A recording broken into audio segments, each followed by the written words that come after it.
Bismillahirrahmanirrahim. Assalamualaikum warahmatullahi wabarakatuh. Saya Messi Siskarita dari MDR 152 Kota Palembang, asal Universitas Islam Negeri Raden Fatah Palembang.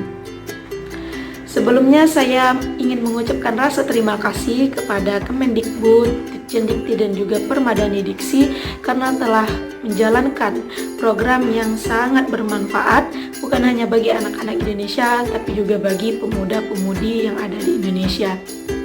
Tentunya program mengajar dari rumah ini memberikan manfaat dan dampak yang sangat positif bagi anak-anak dan juga pemuda Indonesia, yang mana bagi anak-anak mereka dibantu untuk belajar pada masa pandemi COVID-19 dan bagi pemuda-pemudi dia berproduktif meskipun pada masa pandemi COVID-19 ini. Baiklah, langsung saja saya ingin menjelaskan latar belakang saya ingin mengikuti program mengajar dari rumah ini.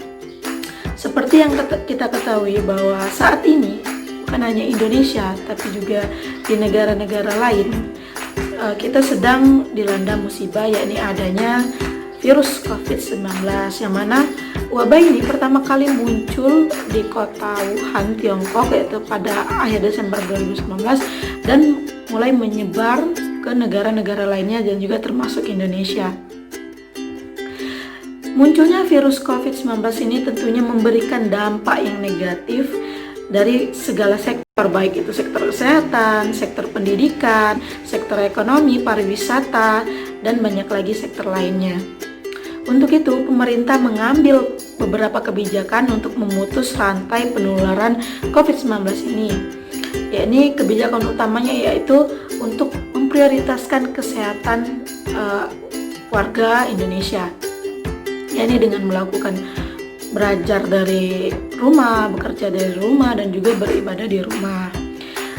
Contohnya saja di sektor pendidikan, seluruh aktivitas belajar dan mengajar itu dilakukan di rumah dan sekolah diliburkan. Jadi alternatifnya adalah belajar online atau juga belajar di rumah dengan didampingi oleh orang tua. Nah, dengan adanya beberapa alternatif ini dan termasuk juga alternatif dari Kemendikbud, yakni mengajar dari rumah, mengajak mahasiswa untuk lebih produktif untuk belajar bersama adik-adik ya, yang mana saat ini adik-adik itu belajar melalui WhatsApp maupun Zoom atau aplikasi-aplikasi lainnya untuk belajar secara daring. Dan ini tidak semua anak ada handphone ya, atau ada kuota. Nah, jadi mengajar dari rumah ini merupakan solusi yang sangat baik menurut saya, karena selain membantu anak-anak untuk belajar lebih giat dan juga membuat mahasiswa itu lebih produktif meskipun di rumah saja. Kegiatan mengajar dari rumah merupakan suatu gerakan sukarela atau volunteer yang diikuti oleh mahasiswa seluruh Indonesia untuk meringankan beban orang tua dari adik-adik dan guru dengan cara mengajar peserta didik dari jenjang PAUD, TK, SD, SMP di lingkungan masing-masing. Program ini diluncurkan langsung oleh Menteri Pendidikan dan Kebudayaan atau Mendikbud, yakni Bapak Nadiem Anwar Makarim secara virtual.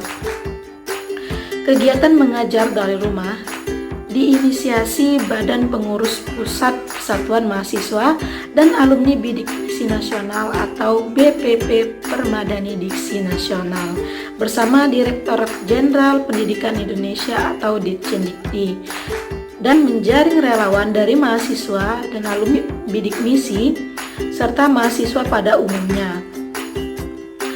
Mahasiswa dituntut untuk terjun langsung mengajar di lingkungan tempat tinggal mereka masing-masing, mulai dari lingkungan keluarga ataupun RT, kampung, desa, dan lainnya. Dan juga ini dibatasi karena ya kita sedang COVID-19 dan juga harus mentaati protokol kesehatan seperti menjalankan 3M, yakni menjaga jarak, mencuci tangan, dan juga memakai masker. Dan dari latar belakang inilah saya tertarik untuk mengikuti program mengajar dari rumah, yang mana kita sebagai mahasiswa kan kuliahnya dari rumah atau online, dan kita juga bisa memanfaatkan ini untuk berbagi ilmu dengan adik-adik kita. Adapun tujuan dari saya mengikuti program mengajar dari rumah, yakni yang pertama untuk membantu peserta didik belajar di masa pandemi COVID-19. Yang kedua, membantu peserta didik untuk mengubah perilaku dan mentaati protokol kesehatan yang 3M tadi, menjaga jarak, mencuci tangan, dan juga memakai masker. Yang ketiga, itu untuk membantu orang tua dan guru dalam mendidik peserta didik belajar dari rumah. Untuk sasaran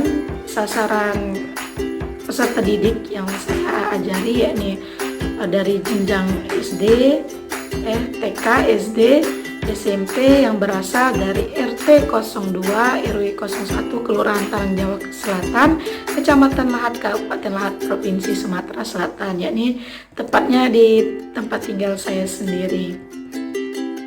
Saya mengajar peserta didik 3 kali dalam seminggu, yakni pada hari Senin, Rabu, dan Jumat.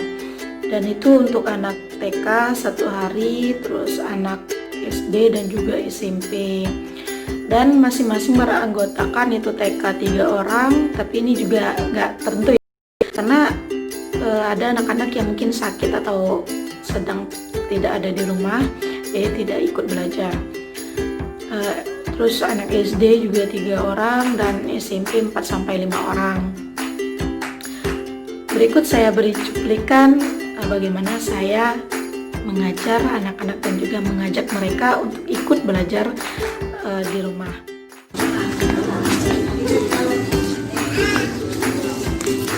Assalamualaikum adik-adik. Waalaikumsalam. Gimana kabarnya? Alhamdulillah baik. Lagi ngapain nih? Lagi ngobrol-ngobrol. Gimana ininya sekolah online? Susah kak, banyak nggak ngerti. Jadi kakak itu mengikuti program dari Dikjendikti, ini mengajar dari rumah. Dan kakak mau ngajak kalian untuk belajar bareng sama kakak di rumah, mau nggak? Assalamualaikum Bu. Waalaikumsalam. Gimana kabarnya? Alhamdulillah sehat. Ya, saya mau minta izin untuk mengajak anak ibu untuk belajar bersama saya, karena saat ini saya sedang melakukan program yakni belajar dari rumah dari Kemendikbud dan Dikjendikti. Bersedia Bu anaknya? Oh, sangat bersedia sekali. Jadi gimana nih respon Ibu dengan program yang dilakukan dari Kemendikbud ini, yakni belajar dari rumah? Saya sangat terbantu sekali dengan program ini. Di tengah pandemi sekolah ditutup, jadi anak kami di sekolah di rumah. Dengan adanya program ini, anak kami sangat terbantu sekali dalam belajar, cara belajarnya. Baik, terima kasih Bu ya. Selamat datang. Ingat, di tengah pandemi seperti ini kita harus mentaati protokol kesehatan, yakni dengan memakai masker, menjaga jarak, dan juga mencuci tangan. Nah, sebelum belajar kita harus membersihkan tangan terlebih dahulu. Silakan masuk. Oke adik-adik, sebelum kita mulai belajar, ada baiknya kita membaca doa terlebih dahulu. Silakan membaca doa. Doa mulai. Bismillahirrahmanirrahim. Alhamdulillahirabbil alamin. Ar-Rahmanirrahim. Maliki yaumiddin. Iyyaka na'budu wa iyyaka nasta'in. Ihdinas siratal mustaqim. Siratal ladzina an'amta 'alaihim ghairil maghdubi 'alaihim waladdallin. Amin. Oke, kita mulai belajar. Kalian bawa buku prakarya sama seni budaya. Oke.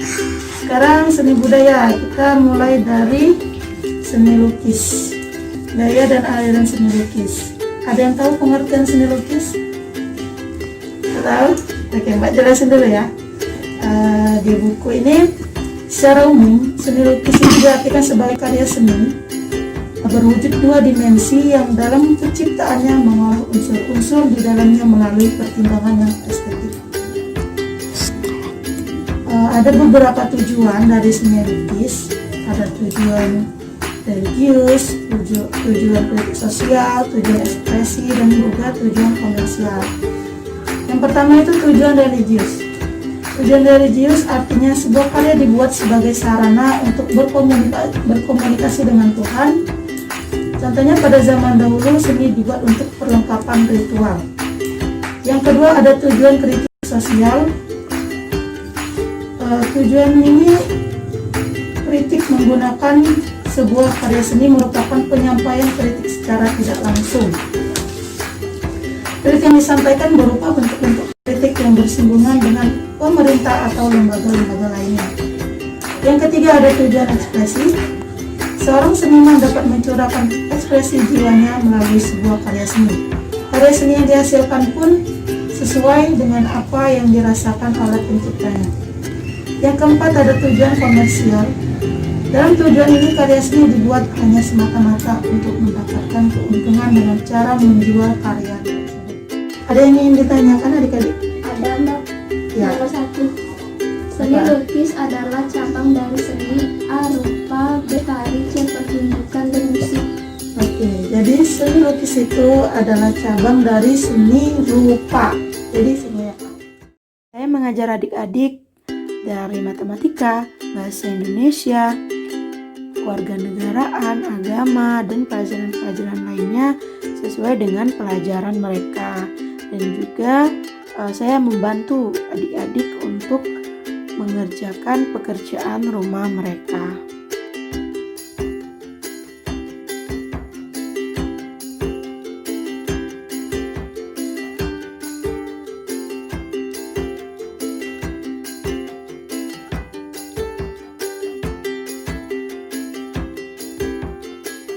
Adapun analisis hasil kegiatan saya mengajar dari rumah bersama adik-adik itu pada awal mulanya atau sebelum kegiatan, adik-adik itu lebih banyak bermain. Mereka lebih banyak bermain daripada belajar, dan dengan adanya kegiatan ini mereka jadi semangat lagi belajar dan bertemu dengan teman-temannya.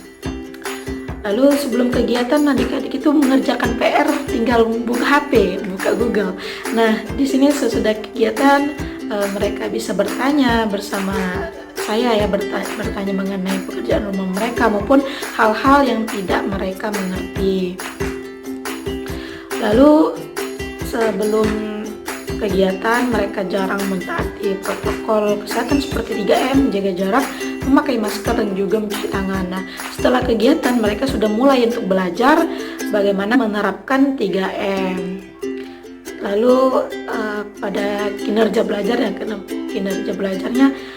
anak-anak TK itu kan sekarang belajarnya online di rumah, dan itu kebanyakan yang ngisi jawaban mereka itu orang tuanya. Nah, di sini mereka bersama saya belajar. Saya yang belum lancar angka 1 sampai 20, dan alhamdulillah mereka sudah bisa belajar dan juga menghafal angka 1 sampai dengan 20. Yang mana anak-anak malas untuk mengerjakan PR, dengan sesudah ini mereka terbantu dengan mengerjakan PR-nya. Lalu anak-anak SD yang belum lancar perkalian dari perkalian 1 sampai dengan 10, alhamdulillah mereka mulai mengetahui perkalian tersebut dan juga mempelajarinya. Lalu siswa SMP yang mulai memasuki SMP masih keliru dalam hal pembagian. Nah, itu alhamdulillah udah mulai lancar, dan juga masih anak-anaknya lebih semangat untuk bertanya. Baiklah, cukup sekian yang dapat saya sampaikan, dan harapan saya untuk program mengajar dari rumah semoga tetap berlanjut dan dalam mencerdaskan kehidupan anak-anak di Indonesia. Dan terima kasih juga kepada Kemendikbud, Dikcindikti, dan juga Permadani Diksi. Saya Messi Clarita. Terima kasih. Wassalamualaikum warahmatullahi wabarakatuh.